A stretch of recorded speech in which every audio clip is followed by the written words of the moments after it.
Walt Disney had an experimental prototype community of tomorrow on the books when he unfortunately passed away in the late 1960s. Well, his brother Roy decided to revive that as not only the park known as Epcot, but also the World Showcase. Now the edutainment value of Epcot seems to be going away, so you can have a few more drinks while you party around the world out there. Let's talk about what's happening to the seas, or the living seas, here on That Park Place.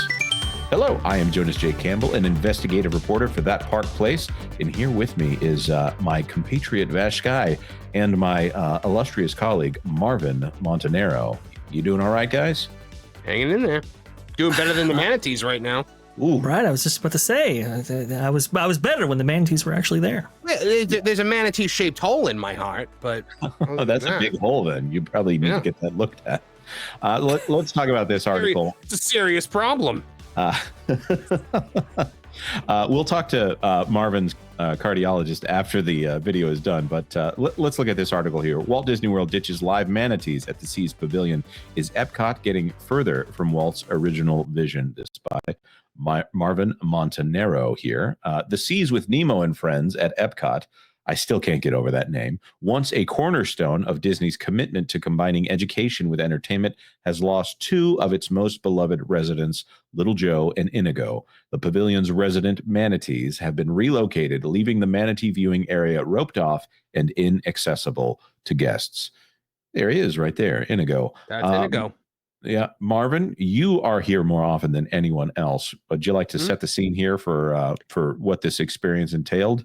Yeah, so there were two areas for the manatee viewing area. You had the area below, which was where this was shot from. It's an underwater viewing area where you can just kind of see them swimming about. And then you can go upstairs where you can view them from above, in which there were always cast members up there, and you could ask them questions about the manatees. You could learn about the manatees. They had information on the two very specific manatees, including their names, their histories, their weights. It was a very awesome educational experience. There was also a video that played in there, narrated by Mr. Ray, about the Atlantic manatees and how they live and the dangers that they face in the wild. Mostly, because they swim kind of near the top of the water, so they have a lot of dangers from boat propellers and things of the like. Now, Inigo was added back in, I think, September.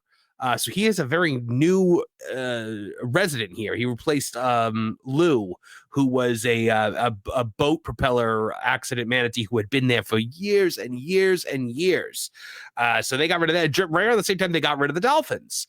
And now all of a sudden the manatees are gone. And some people think they're coming back. Some people don't. And I got to tell you, this is my wife's favorite thing. Like, we would be at Epcot and we'd be like, all right, let's head out. And she'd be like, okay, but first let's stop in and see the manatees. Like, it was something we always had to do every time we were there. No questions asked. We had to stop in and see them. They were her favorite thing. And they're a lot of people's favorite thing. And there's a good reason for that. If Epcot is supposed to be something that teaches us about the future, and Epcot, of course, is that idea of a happy vision of the future, a hopeful vision of the future. For some reason, that word escaped me. Taking care of the planet is supposed to be a part of that vision. For those of you who would say, okay, climate change or whatever, that's not the thing that I'm going for here.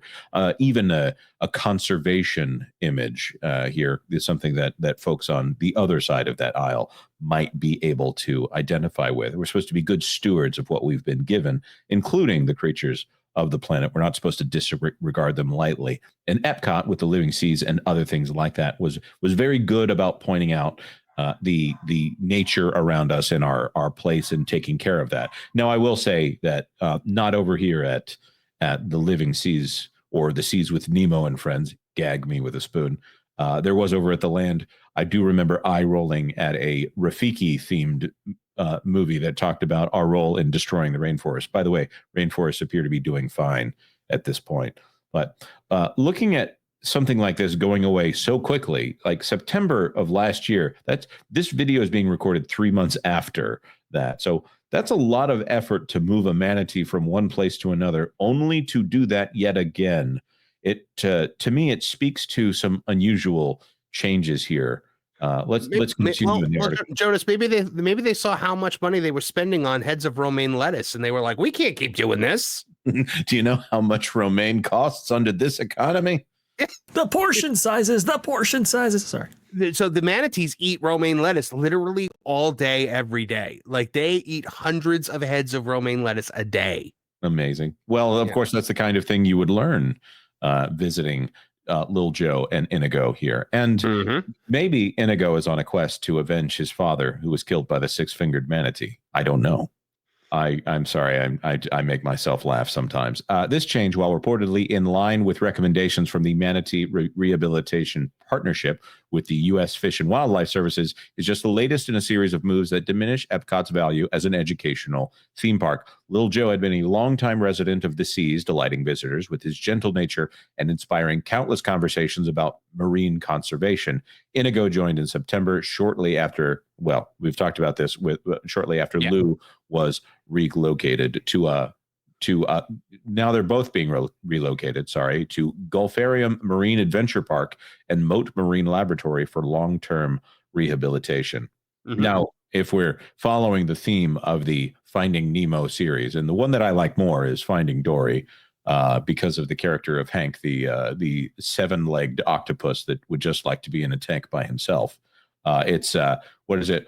I forget the words. It's rehabilitate and release. There's another word in there as well. It doesn't seem to be quite release if they're going to a marine adventure park. Now, there is one more thing that I want to add on the seas before we open this up, because Vash, I think you have some things to add. The Seas with Nemo and Friends will close at 7 p.m. this evening, according to this sign caught by Blog Mickey. Hours reduced. The Seas Pavilion now closing early at Epcot. That's not a good sign for staffing at this park. Also, it's not. You look at the seas, you look at what it used to be. I mean, it's really just fish now, because they used to have dolphins, they used to have manatees. There's a turtle in there. I mean, and now you can't even go in there all day anymore. It's ridiculous. Also, too, getting rid of these animals and creatures here. We've heard that Disney is wanting to reduce the operational costs of their parks. I mean, haven't heard. We've seen the results of that over the last few years, but that's definitely a point of emphasis by Burbank in order to reduce their operating costs, in order to maximize revenue for all these different places. These reduction of hours and the loss of the manatees also come after, and Marvin, you pointed this out, how the dolphins have been removed as well. And so when you think about all this, it's like, okay, what really is going on here? Is there a bigger mission in mind when it comes to this Seas Pavilion? Interesting, because back in 2019, Tom Corliss wrote an article on Walt Disney World Today. It's crazy. It's usually Shannon Ace or somebody else, but he put out this article himself saying that Epcot's The Seas and the Land Future World Pavilion is set to be demolished. Now, obviously, plans have very much changed from 2019, but he does say stuff like this. According to the internal documents, both pavilions would be closed forever sometime between 2024 and 2026. And I believe he also makes reference to the fact that these things would be beginning to be demolished in 2027, if I'm not mistaken. I'm not sure that same timeline is still in effect. I highly doubt it, to be honest with you. Many things have changed at the Walt Disney Company since then. That would be a Chapek era decision, if I'm not mistaken. Of course, so, but as in Chapek as in head of the parks at that point, recently made CEO, if not for that. You have to imagine that maybe this is on a long range timeline plan that they might have. I mean, that was very similar to actually what happened with the Rivers of America. I remember hearing about Rivers of America going away sometime, in the future, I believe like 10 years ago. And eventually that did come to pass. So perhaps long term, maybe, the land and the seas isn't part of this. Perhaps the sewage problems that we actually found over at the Land Pavilion, well, they might indicate that deferred maintenance for something bigger down the road. I'm not quite sure, but Marvin, go ahead. But could you imagine just the outrage from people if after all those years of Epcot being a wall world after all, if all of a sudden now walls go right back up because we're taking out the seas and the land? That is, I mean, those walls were up for a very long time, to the point where they called it Walcott. And now, you and I were talking earlier about the walls that have gone up. Big Thunder Mountain has a huge crane. Astro Orbiter also has a huge crane. We're wondering whether or not Haunted Mansion at Walt Disney World is going to get similar updates to the ones that were done at Disneyland. So maybe they'll be transforming to Walt Disney World there. But I think this is incredibly disappointing. But also, I can see them with dollar signs in their eyes saying, you know what we need to do? We need to get rid of these things that aren't directly serving our brands here, our IPs. Epcot is the joke there, that being intellectual property community of today. Yes. I think the Seas with Nemo and Friends, as much as that frustrates me, and there's nothing wrong with the Nemo IP itself, but it says that they were going to go in a more commercial direction with all of that, and using Mr. Ray as a guide character. That's great. Turtle Talk with Crush, obviously not the attraction that it used to be. It's gone, right? Gone? I don't know. I thought it was still there. Is it still? I believe it is still there, Okay, but to your point though, who knows how long these things will be there? I mean, nobody ever thought that the manatees were going away. Nobody thought the dolphins were going away, and yet within the last 6 months, we've seen both those things. If enough fish do go away, perhaps that changes as well. You got to think. I mean, you know, it's funny, Marvin. You mentioned it before. Your wife and her fondness for these manatees. You know, they just released a documentary series on, I believe, Disney Plus, going into like the animals of Animal Kingdom, for example, and how each one of them have names and characteristics and so forth. And people really get attached to these named creatures and animals on Walt Disney World property. It's super sad that they would actually move away from this and go towards, you know, Epcot, like you said there, Jonas. It's fascinating because we were covering the story on T3PO Live. I believe it. One of our viewers were like, "Hey, look, I'm from the UK, and we don't really have exhibits like this. It's really, really awesome to see this stuff at Walt Disney World.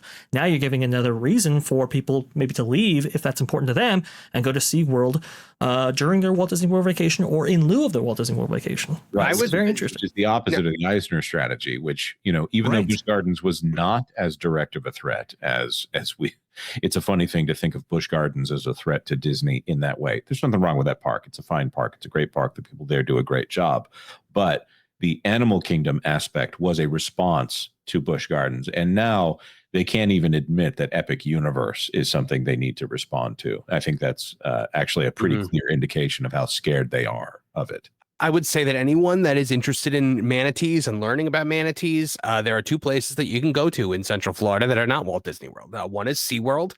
They have a great manatee conservation program over there. They have a ton of manatees from babies all the way up to big mamas, and they rehabilitate them there and then release them back into the wild. They also have a manatee rehabilitation center behind the actual manatee exhibit where they bring them when they first arrive before they can be introduced into the general population of the animals that they've got there.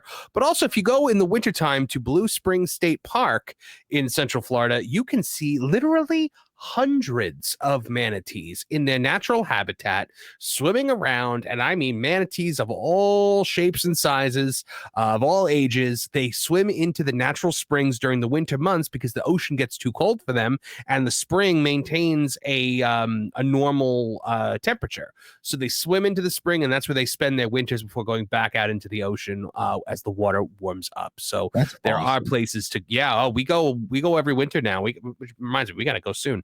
And I will, when we go, I'll take some video for the website and for the park. Please do. So, yeah. And honestly, you had me at baby manatees because that sounds adorable. They are adorable. Because you can go two directions here with baby manatees are adorable. Manatees in need of rehabilitation might be one of the saddest things you've ever seen in your life because they're sea cows. They're beautiful, gentle creatures. And the only thing you got to look out for is if one decides to latch onto your leg while you're scuba diving. If you guys have seen that story.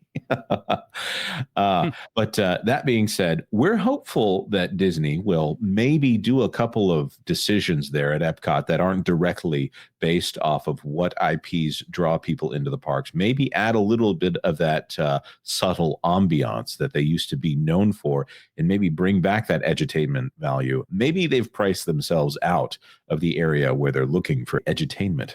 That being said, we want to throw this to our commenters. What do you think about this? This is more of interest to people who are big-time Disney fans for a long time. I admit this is not a story where we're trying to sensationalize here, but I do see a concern here that they'll be getting rid of something that is a staple of Epcot.